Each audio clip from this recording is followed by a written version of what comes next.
Hello, happy Sunday po mga kababayan. Medyo short video lang po tayo ngayon kasi linggo nga eh. Ayoko makaistorbo and ako rin gusto ko rin mag-rest. Ito lang kasi bagong labas na balita na gusto kong pag-usapan natin. May mga gusto kasi akong punain.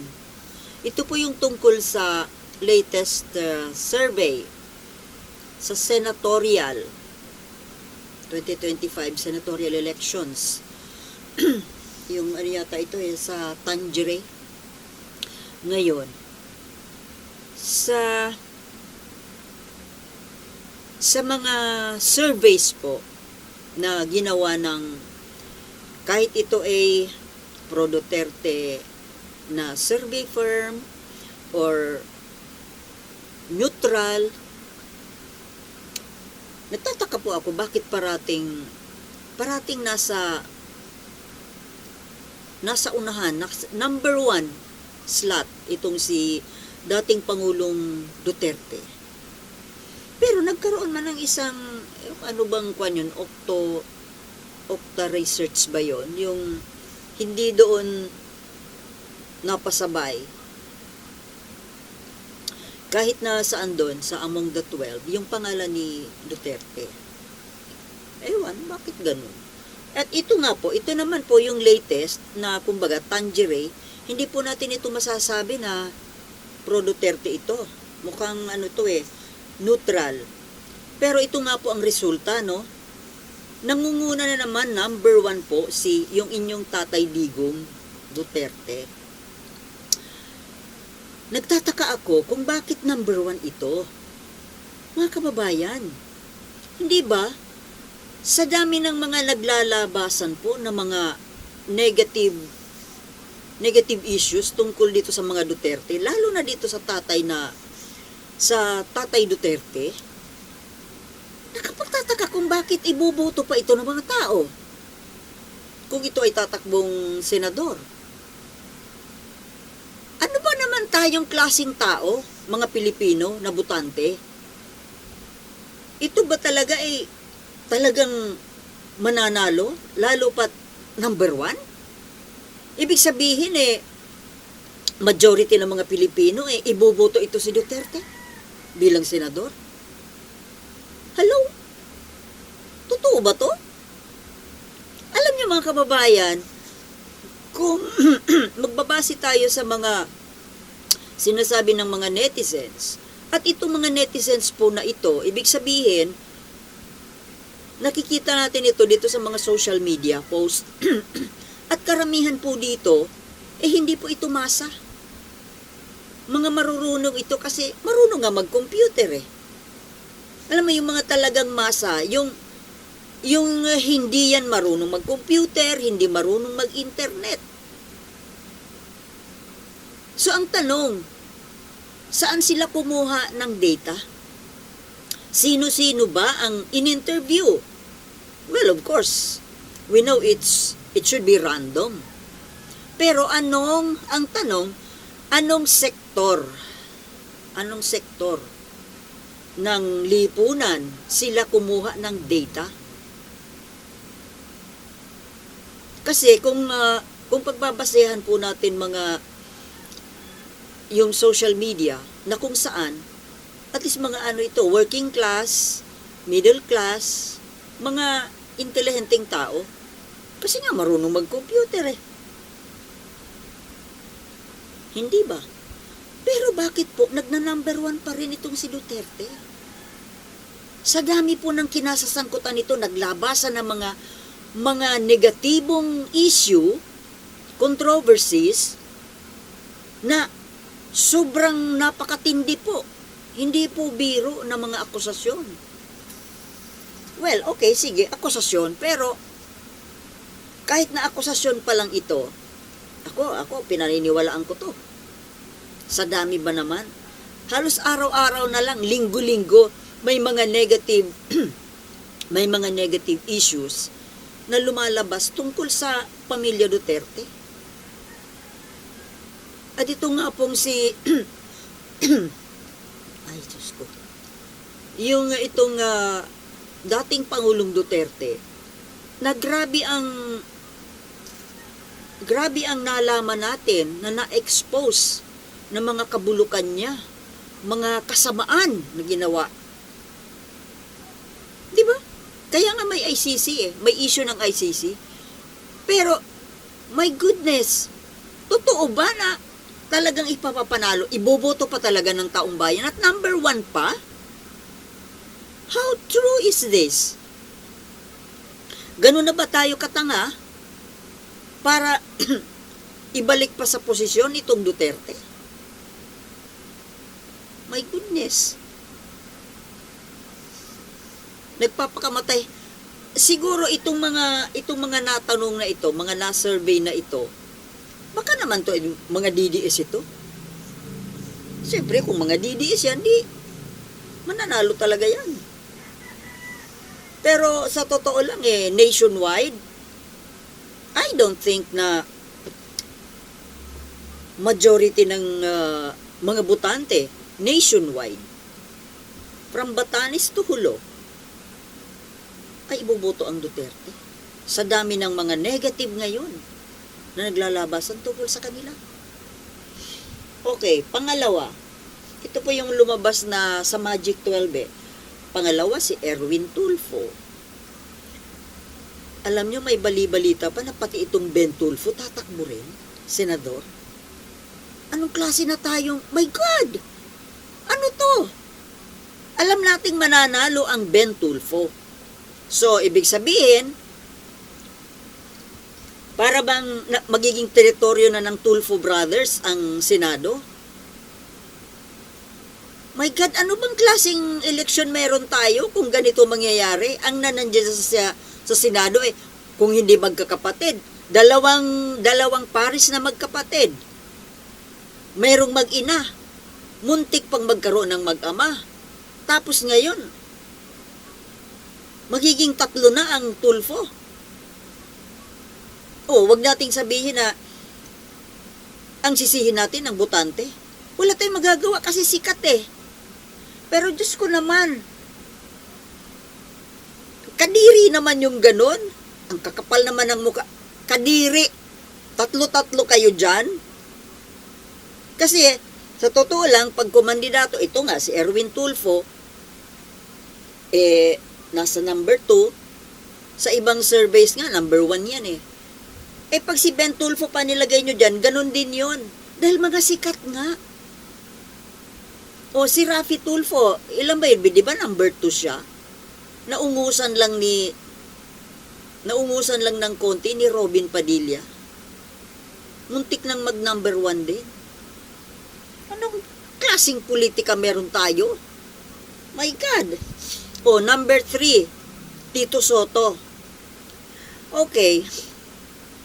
Wala naman tayong masyadong masasabi. Wala naman tayong masasabing negative tungkol kay Tito Soto dahil matino naman siyang tao, bagay naman maging senador, medyo intelligent din naman ng konti. Although, hindi ko naman narinig yan na nakipagbalitaktakan sa sa mga hearing. Ang isang reaction, ang isang opinion ko lang po tungkol kay Tito Soto, my God naman, luma na to. Kumbaga recycled. Ang hilig natin sa recycled. Kumbaga, parang wala na bang iba? Tsaka, nag-ilang taon na siya dyan sa Senado. Ano naman ang nagawa? Yun ang tanong. Ano ang nagawa? Anong nagawa para sa bayan natin? Oo nga, matinong tao, disenteng tao. Pero parang nakakainis naman yung gano'n na nakailang pasok na yan dyan sa Senado. Na kumbaga, wala namang remarkable na i-contribute. Tapos ito, babalik na naman. Recycled. Para bang wala ng iba? Okay. Eto, number 4, Bongo. Itong si Bongo, hindi naman ito Pinoy. Bakit nyo ba ito binoboto at ngayon nandiyan pa sa top?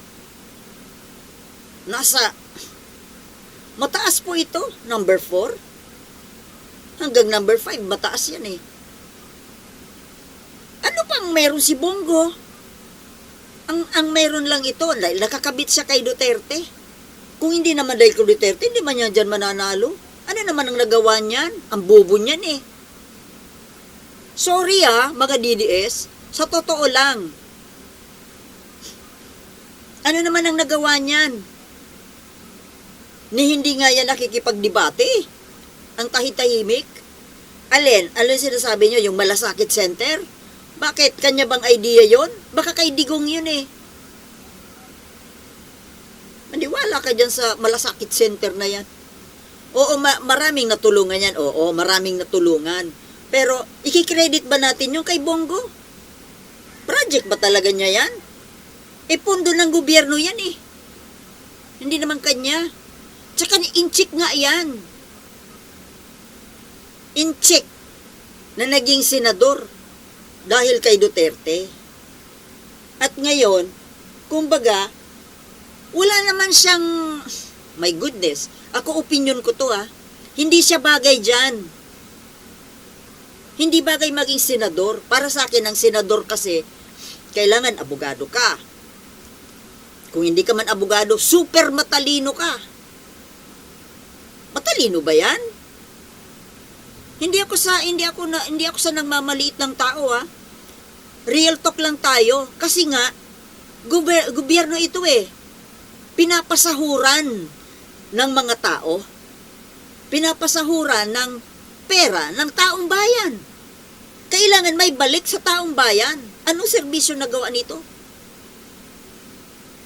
Malasakit Center. Hindi naman yan dapat ang trabaho ng isang senador. Bakit hindi yan ibigay sa Department of Health? Ano yan kumbaga overlapping na naman. Alam natin, ang mambabatas, tagagawa ng batas. Hindi yung ganyan na Department of Health. Sa totoo lang, kaya na naman ginawa yung Malasakit Center na yan dahil gusto nga ni Digong noon na patakbuhin na maging Pangulo, pampasikat nga yun. Pampasikat lang yun. Hindi talaga yung totoong malasakit. Sino ba naman lukohin ng mga to? Ang magpapaniwala dyan, yung tanga.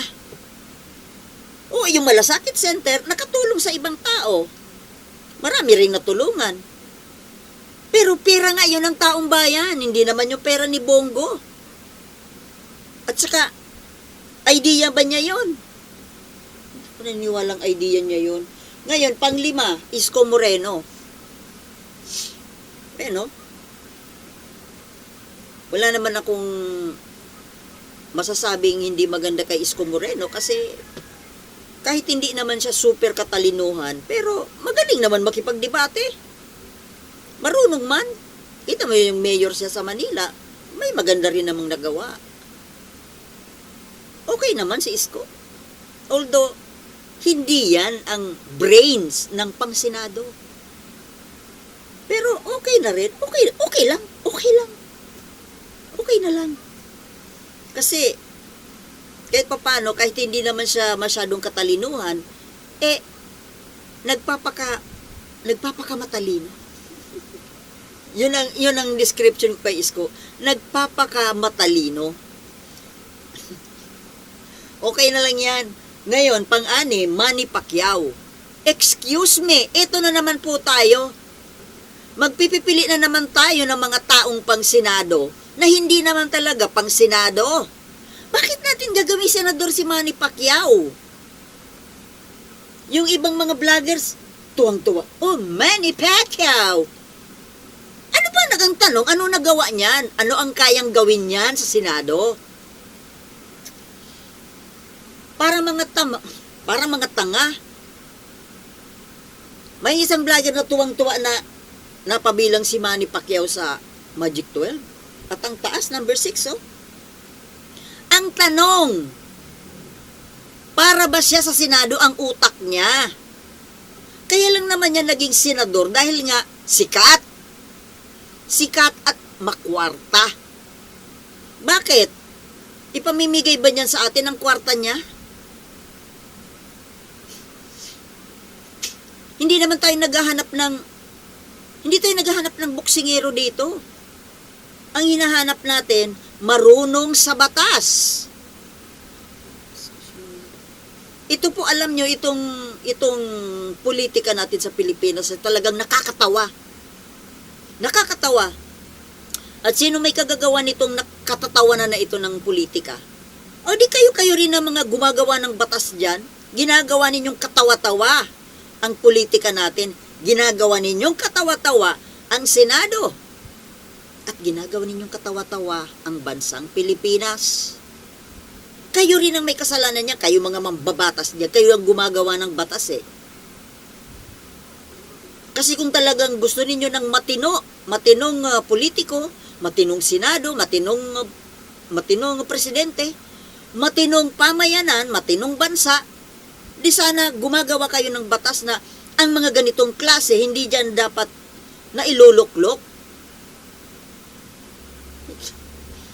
Iluluklok dyan, tapos pinagtatawanan din naman ng mga tao.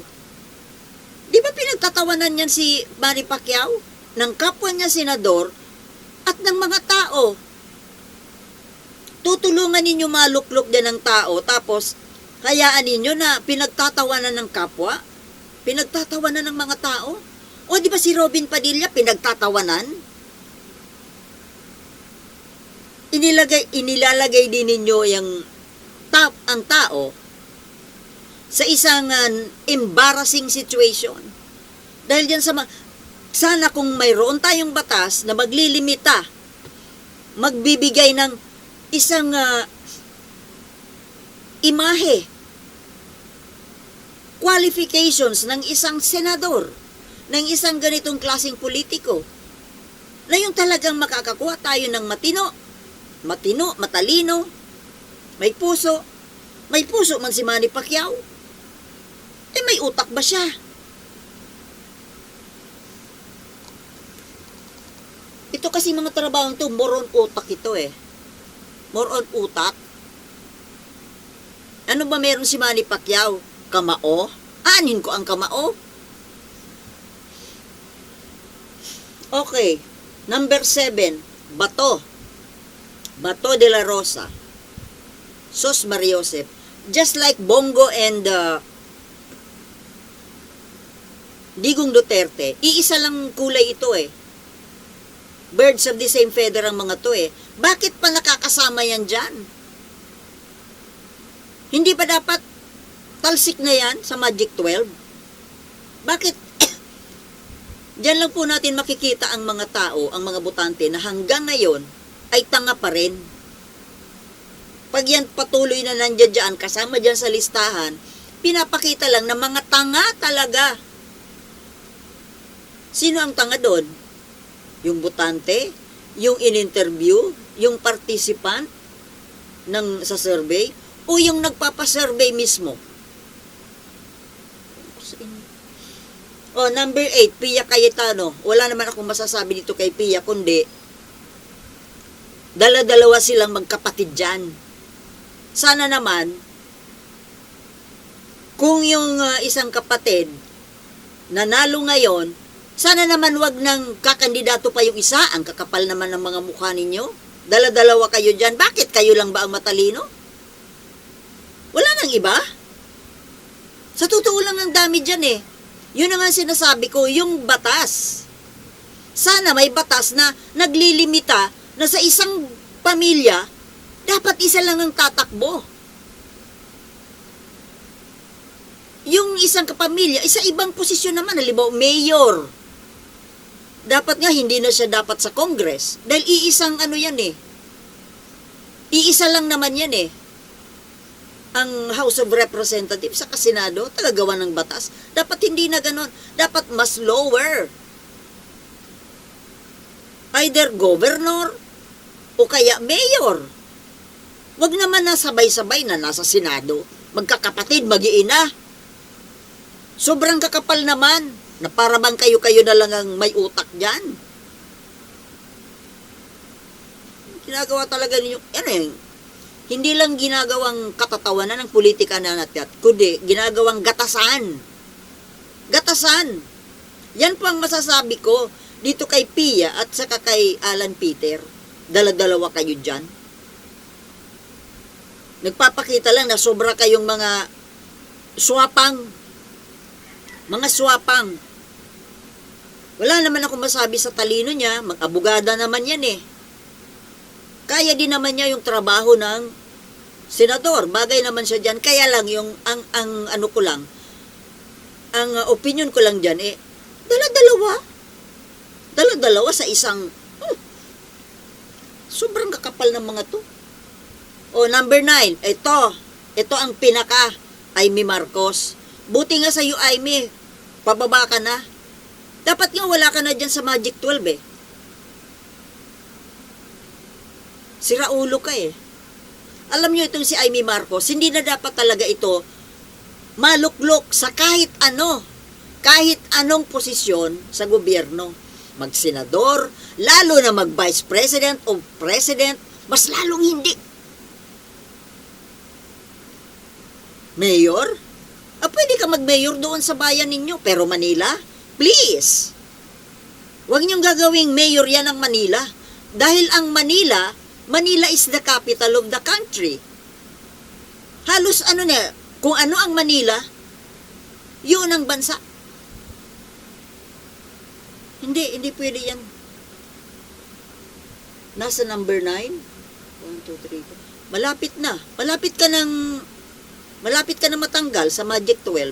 Konti pang kabaliwan, Amy. Sige, pagpatuloy mo yung pagkabaliw mo. Pagpatuloy mo yung pagkampi sa mga killer, mga drug lord, mga magnanakaw ng bilyon-bilyon. Diyan ka nakakampi.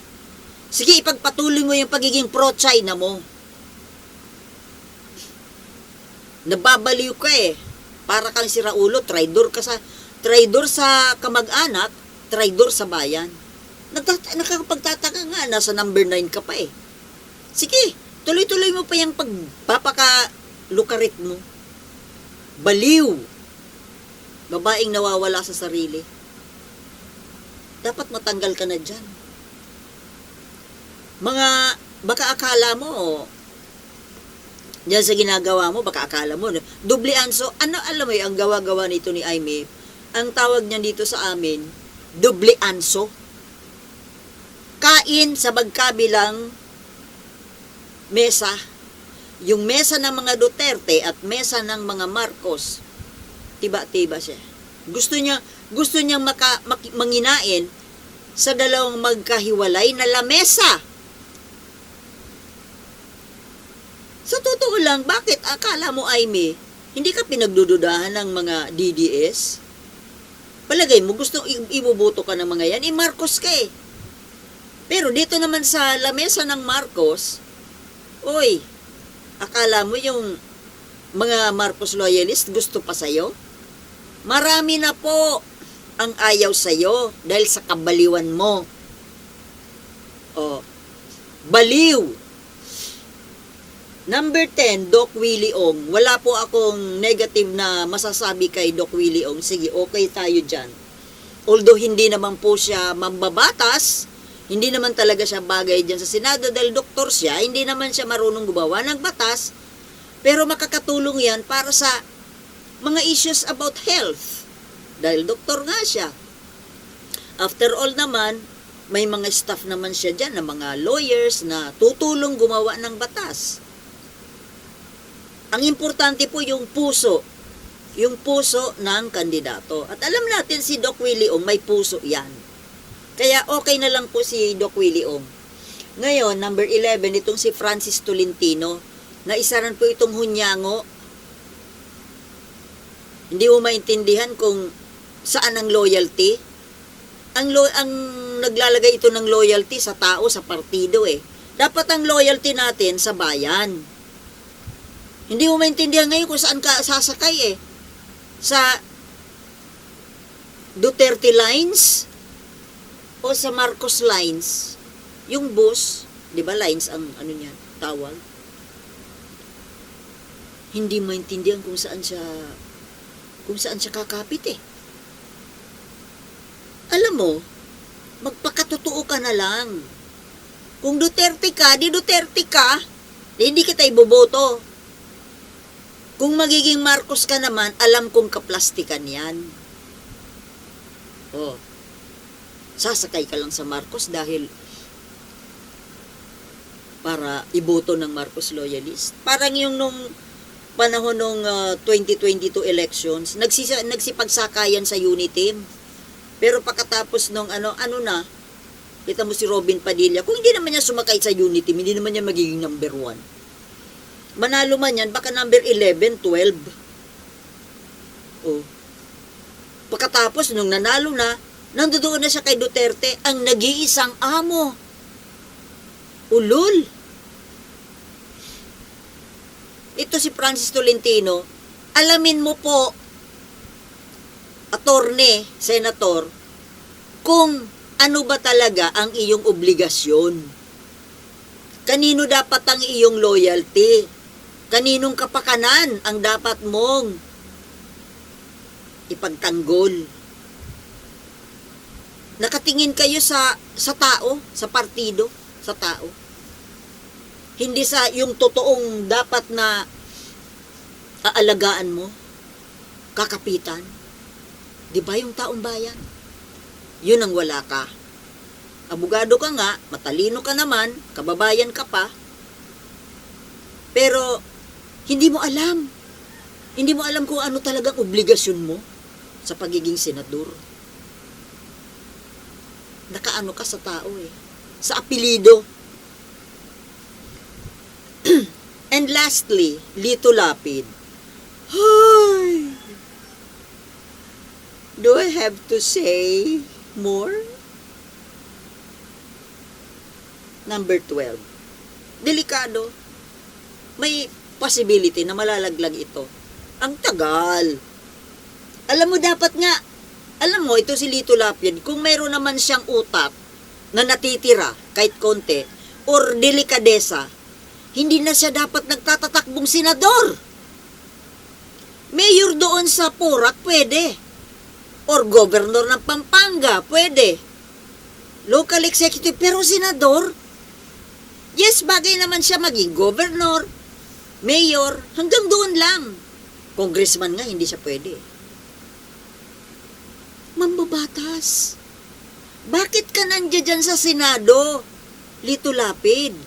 Yan ang tanong ko sa yung direct na tanong, ano ang ginagawa mo dyan? Bakit pabalik-balik ka dyan? Anong habol mo dyan? Yung pangalan na panglapida? Dahil gusto mo malagay sa lapida mo balang araw Senator? In memory of Senator? Mayaya ka naman, Lito Lapid. Wala ka namang utak para dyan Sayang lang ang pinapasahod sa'yo. Mayaya ka, ang kapal naman ang mukha mo Senador ka tapos busy-busy ka doon na nakipagbarilan doon sa Batang Quiapo?